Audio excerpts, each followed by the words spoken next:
Welcome friends. UGTRB Chemistry Previous Year Question Discussion 2023 Seriesல இன்னைக்கு என்ன question பார்க்கலாம் வாங்க. Question number 116. Orbital interaction between the sigma bonds of a substituent group and a neighboring pi orbital is known as option A hyperconjugation, option B inductive effect, option C steric effect, option D dipole-dipole interaction. இந்த question எங்க இருந்து எடுத்திருக்காங்க அப்படினு பாத்தீங்கன்னா unit 8 electron displacement எஃபெக்ட்ல இருந்து கேட்டிருக்காங்க. நமக்கு தெரியும் என்னென்ன எஃபெக்ட்ஸ்லாம் இருக்குன்னு சொல்லிட்டு சோ அதுல இருந்து தான் நம்ம क्वेश्चन எடுத்திருக்காங்க. So orbital interaction between the sigma bonds of a substituent group and neighboring pi orbital இது வந்து டைரக்டான ஒரு டெஃபினிஷன் தான் கொடுத்திருக்காங்க. இந்த நம்ம ஆப்ஷன்ஸ்ல நம்ம இத ரிஜெக்ட் பண்ணிடலாம். ஓகேங்களா?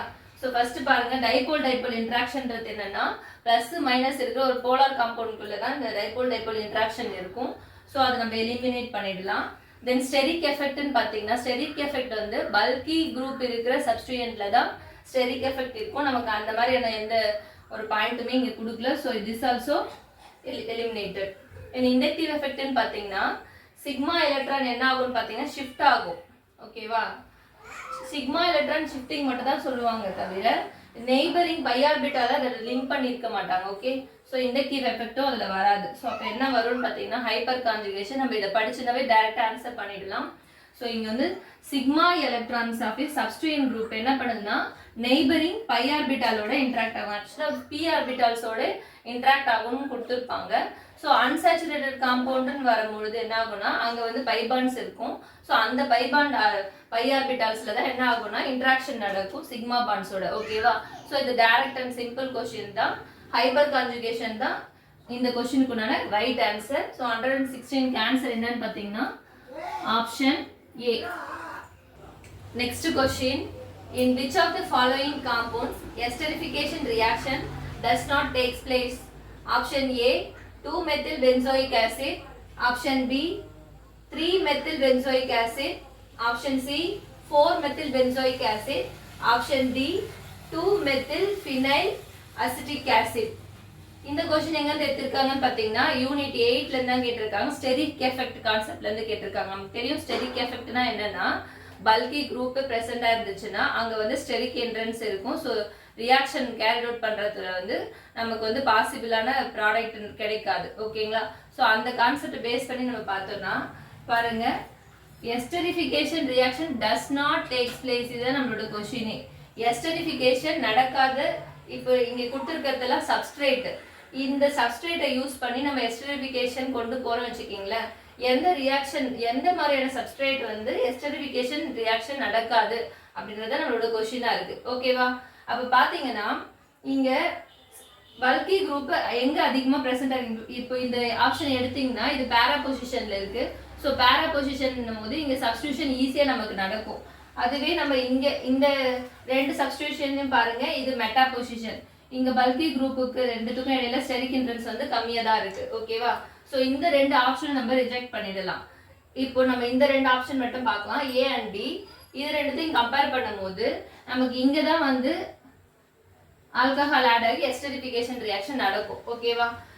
சோ இந்த மெத்தில் குரூப் வந்து என்ன பண்ணாதுன்னா ஸ்டெரிக் இன்டரன்ஸ்க்கு போகாது. சோ இந்த ஆப்ஷன் நம்ம என்ன பண்ணிடலாம்னா எலிமினேட் பண்ணிடலாம். அப்ப இங்க தான் என்ன நடக்கும்னு பாத்தீங்கன்னா எஸ்டரிஃபிகேஷன் நடக்காது.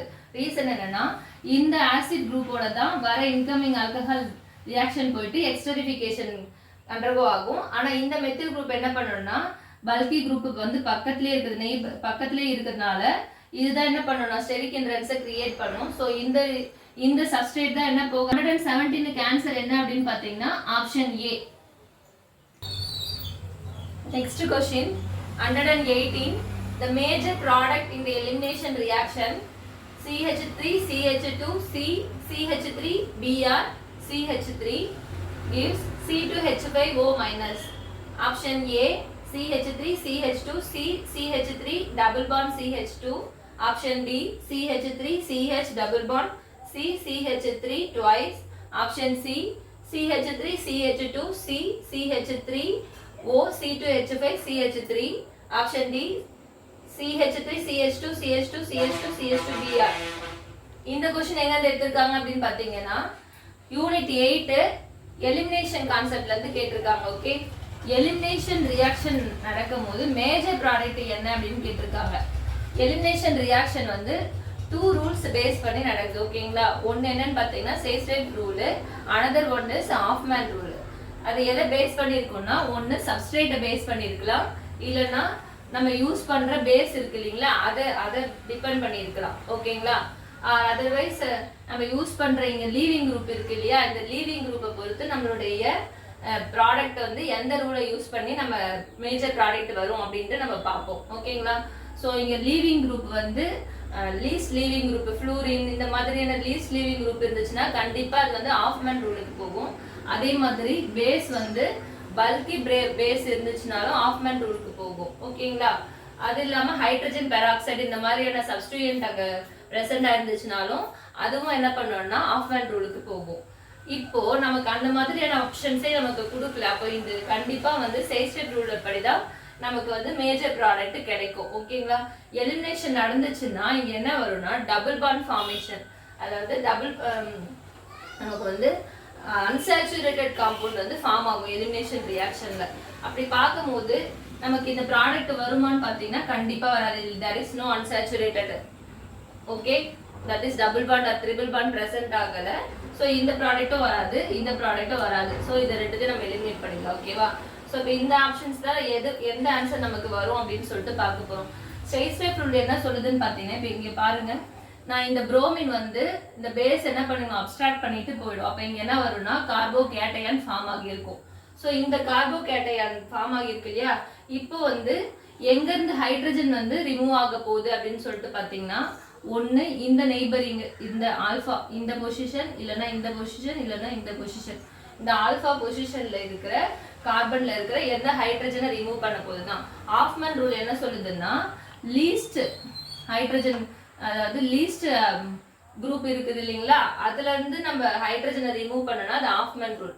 மோஸ்ட் சப்ஸ்டிடியூட்டட் குரூப்ல இருந்து நம்ம ஹைட்ரஜனை ரிமூவ் பண்ணனா அது சேஸ்டேட் ரூல். ஓகேவா, ஸோ நம்ம இங்க என்ன சொன்னோம், ஆஃப்மேன் ரூல் வராதுன்னு சொன்னோம் இல்லைங்களா. அப்போ இந்த ரெண்டுமே வந்து சேம் சப்ஸ்டிடியூயன்ட் தான். அப்போ அதுல இருந்து நம்ம ஹைட்ரஜனை ரிமூவ் பண்ண மாட்டோம். அப்போ இங்க தான் நம்ம என்ன பண்ணுவோம்னா ஹைட்ரஜனை ரிமூவ் பண்ணுவோம். ஒரு ஹைட்ரஜன் இதை ரிமூவ் பண்ணிட்டு இங்கதான் நமக்கு டபுள் பாண்ட் ஃபார்ம் ஆகும். ஓகேவா, அப்ப இந்த ப்ராடக்ட் தான் நமக்கு வந்து மேஜர் ப்ராடக்டா இருக்கும். சப்போஸ் நம்ம இங்க இருந்து எடுத்தோம்னா இல்ல இங்க இருந்து எடுத்தோம்னா நமக்கு கிடைக்கிற அந்த டபுள் பாண்ட் காம்பவுண்ட் வந்து ஆஃப்மேன் ரூல் பேஸ் பண்ணது. ஓகேவா, இங்க நமக்கு ஆஃப்மேன் ரூல் வராதுன்னு சொல்லிட்டு அப்படி பாத்தீங்கன்னா இப்ப இந்த ரெண்டு ஆப்ஷன் பாருங்க. இந்த ஆப்ஷன்ல வந்து இங்க டபுள் பாண்ட் வந்திருக்கு இல்லைங்களா, அப்ப இங்க டபுள் பாண்ட் வந்திருக்குன்னா இது ஆஃப்மேன் ரூலை பேஸ் பண்ணி வந்திருக்கு. ஏன்னா இங்க இருக்கிற ஹைட்ரஜனை எடுத்துக்கிட்டு இங்க டபுள் பாண்ட் ஃபார்ம் ஆயிருக்கு. ஸோ இந்த ஆப்ஷன் வராது. இங்க பாருங்க, இதுதான் மோஸ்ட் சப்ஸ்டிடியூட்டட் குரூப். இங்க இருந்து தான் என்ன பண்ணிருக்காங்க, ஹைட்ரஜன் வந்து ரிமூவ் ஆகிட்டு நமக்கு டபுள் பாண்ட் ஃபார்ம் ஆகுது. ஸோ அப்ப இதுதான் நமக்கு வந்து கரெக்ட் ஆன்சரா இருக்கும். ஓகேங்களா, புரியுதுங்களா. ஸோ 108 ஆன்சர் என்ன அப்படின்னு பாத்தீங்கன்னா ஆப்ஷன் பி தான் கரெக்ட் ஆன்சர். ஓகேங்களா. Next question, 119. Which of the following will not undergo coupling reaction with benzene diazonium chloride? Option A, aniline. Option B, 2-methyl aniline.